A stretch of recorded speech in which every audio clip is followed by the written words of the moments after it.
Hello Vsquad and welcome back to my canal de YouTube. Welcome.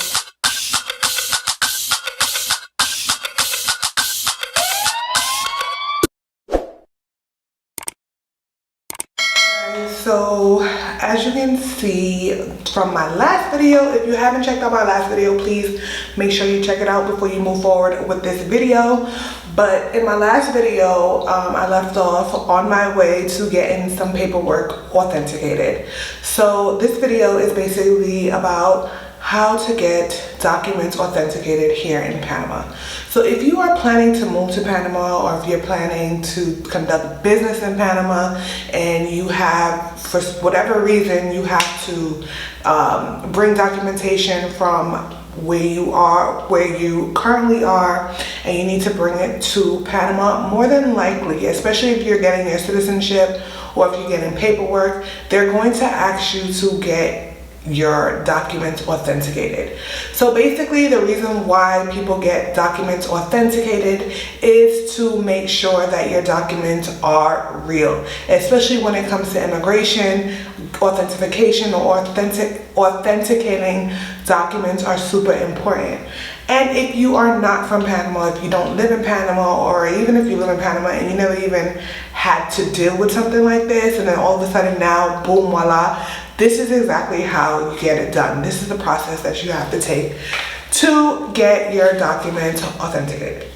So in my case, my daughter is going to get a passport. So because I am getting her a US passport and she was born here in Panama, the documents have to be authenticated for the US government.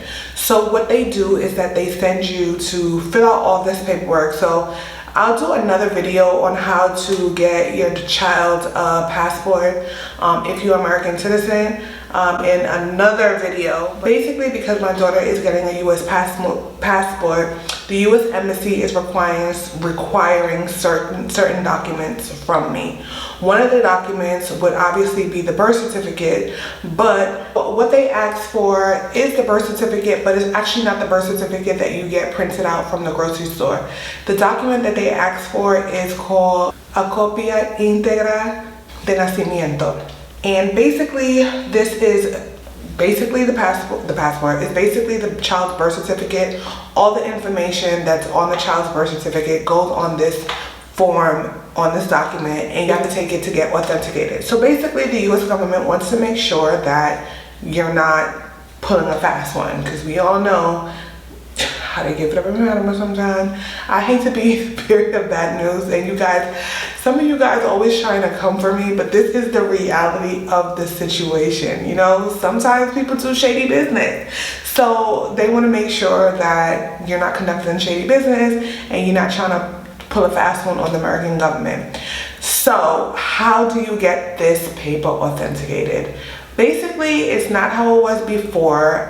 When I went to get my driver's license and I had to get my US driver's license authenticated, I had to go to this building in the Vmonroe, but they have moved since then. Not really a big difference, they just moved across the street.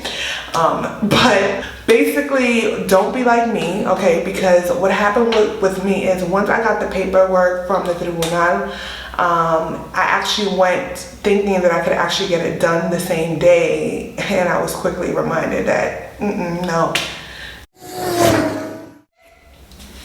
This is Panama, okay? This is not America.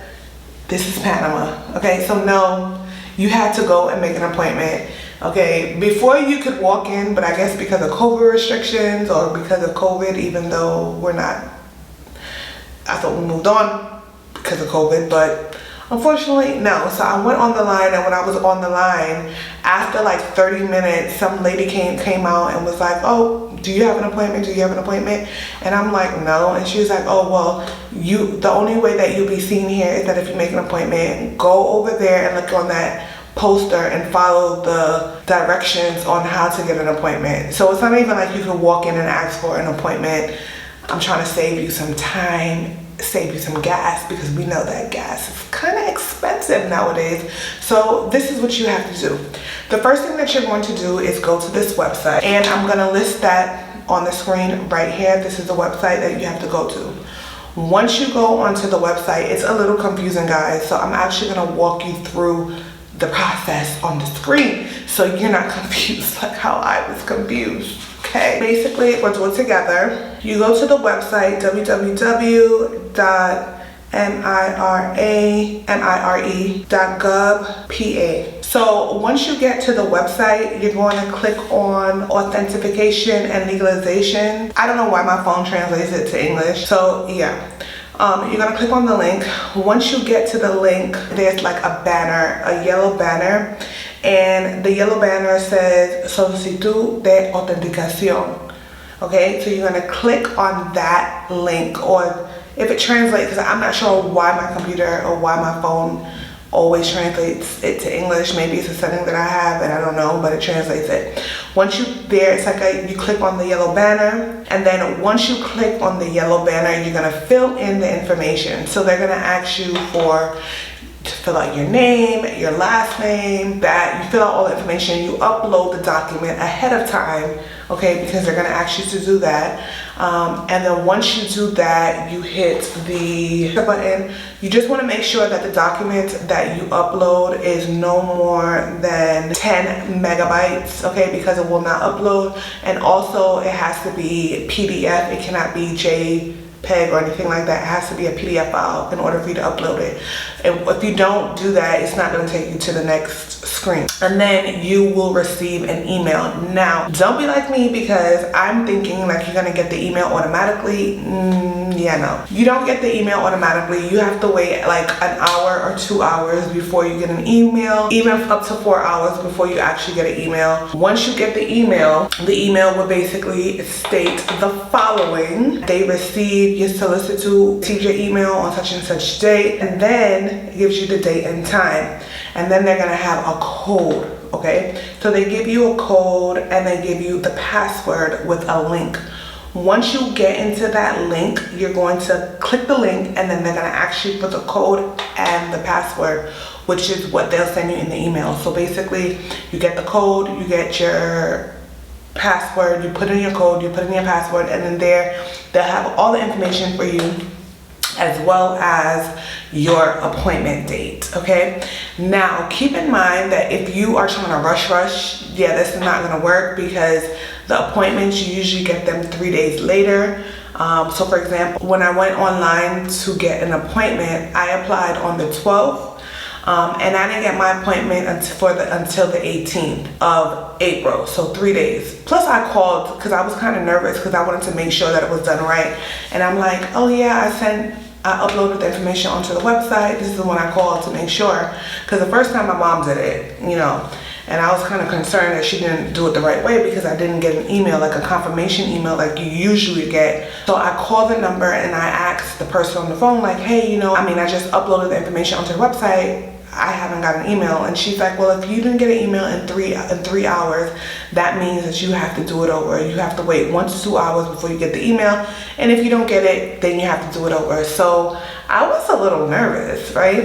And then after 3 hours, I still didn't get an email, so I ended up doing it again on my own, and then I ended up getting both emails literally like 5 or 6 hours later. Like I got the email later on that night. Anyway, moving forward, once you get your appointment, you want to make sure that you go at the time or even earlier. Honestly speaking, they didn't even check to see the time that when I got there. I got there actually a little bit earlier. Oh yeah, and there's another thing, there's never any parking. Okay, if you go by car, you need to get there a little bit early, because there's no parking. Literally, most of the parking that is there is usually for the other businesses that's there, but the parking for the actual government building, no. There's a man that's outside, and the man outside kind of helps you find parking, or he just confirms that you actually have an appointment before you park there.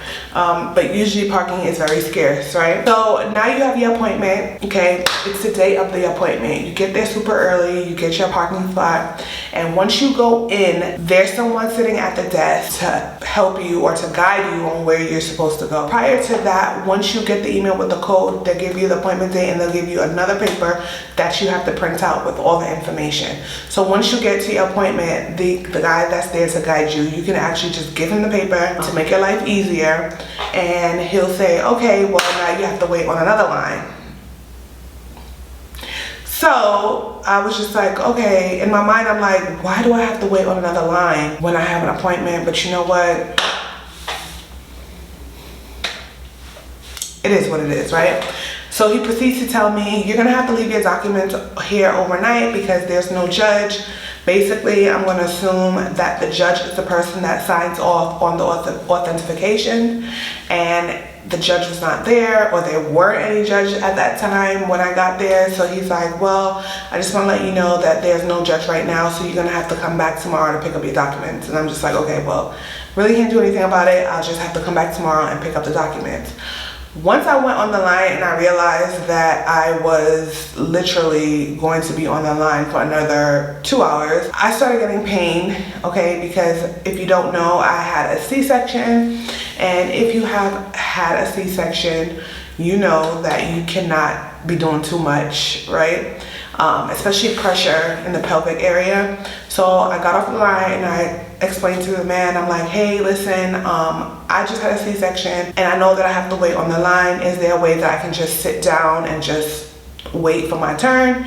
And he's like, oh my God, you had a C-section? No, come, let me help you. Which I thought was really sweet, because you know, in the States, they don't care what the hell you had. They don't really give a rat's ass, to be quite honest, okay?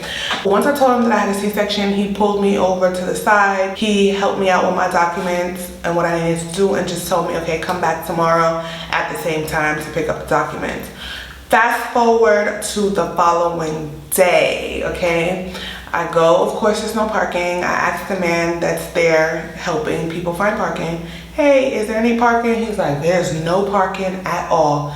So I circled around the parking lot a few times, and he told me that I had to park upstairs, and I didn't even know where upstairs was. So I was just like, you know what, whatever. So I ended up parking like around the plaza and just walking back. And once I went in, there was also another line, and I'm just like, I'm just gonna go pick up something, so there's really no reason for me to wait on this line.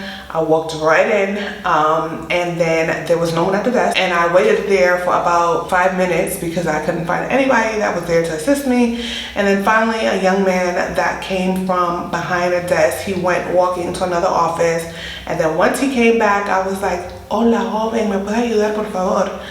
And he was like, dígame joven. And then I explained to him, hey, you know, I came here yesterday, I just am here to pick up a document. And he was like, oh, that's with that young lady over there. Luckily there was no line. I walked right up. My experience with her was a little weird, but whatever. I went up to her, she asked me what my name was. I told her what my name was, but of course my name is actually Hebrew. And the way they pronounce my name here in Panama usually isn't, well, they never get it right, which is why I always give people my middle name, because it's much easier for them to pronounce my middle name than it is my first name. And once I gave her my first name, she was struggling trying to figure out where the documents was. And then I said, if you want, I can just give you the number, the confirmation number. I gave her the confirmation number, and then she proceeds to pronounce my name incorrectly and tell me that that's the correct way to pronounce my name. Go figure, right? So she gave me my documents, and I thanked her and just kept it pushing. So that is how you get your documents authenticated, guys. Oh, I just wanted to let you know that the location where I went, you can always Google it. They'll give you the different locations. But the location that I went to was actually in the Vmonroe, and it is located in, it's called Plaza Aventura Business Center. Trust me, when I seen business center there, you know, Panama is just so weird because they have like this Spanglish thing going on. But that's a whole other topic. That's neither here nor there. We'll get into that in another video. But if you needed to get something authenticated, I will leave all the links on where you need to go in the description box. And if you found this video helpful, make sure you give it a thumbs up, make sure you like, and make sure you subscribe. And as always, guys, thank you so much for tuning into my videos. And as usual, peace and love.